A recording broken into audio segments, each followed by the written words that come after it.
எம்ஜிஆர் ஒரு மிகச்சிறந்த படைப்பாளி, ஒரு மிகச்சிறந்த தமிழ் படிப்பாளி என்பதை புரிந்து கொள்ள வேண்டும்.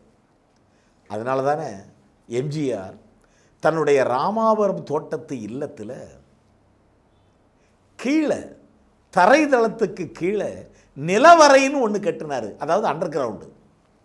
எம்ஜிஆர் ராமவரம் தோட்டத்தில் ஒரு அண்டர் கிரவுண்டு ஒன்று கட்டுறாராமே என்று கேள்விப்பட்ட பலரும், ஓ எம்ஜிஆர் நிறைய சம்பாதிக்கிறார்ல, இந்த பிளாக் மணியை பூரா அந்த அண்டர் கிரவுண்டில் பதுக்கி வைக்கிறதுக்கு தான் அப்படி கட்டிக்கிட்டு இருக்காராம் என்று பலரும் பேச எம்ஜிஆர் சிரித்து கொண்டாராம்.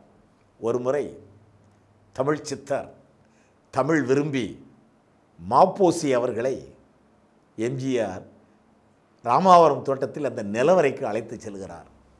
நிலவரைக்குள் என்ன இருக்கிறது என்று பார்த்த மாத்திரத்திலேயே மாப்போசி அதிர்ந்து விட்டாராம்.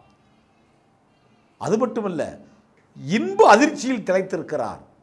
அந்த நிலவரையில், அந்த அண்டர் கிரவுண்டில், தன்னுடைய வீட்டில் அண்டர் கிரவுண்டில் எம்ஜிஆர் லைப்ரரி வச்சிருக்காருங்க. உள்ள ஆயிரக்கணக்கான தமிழ் புத்தகங்கள், ஒவ்வொரு புத்தகமும் காஸ்ட்லி. அத்தனை தமிழ் செல்வங்களையும் உள்ளே நூல்களாக குவித்து வைத்திருக்கிறார்.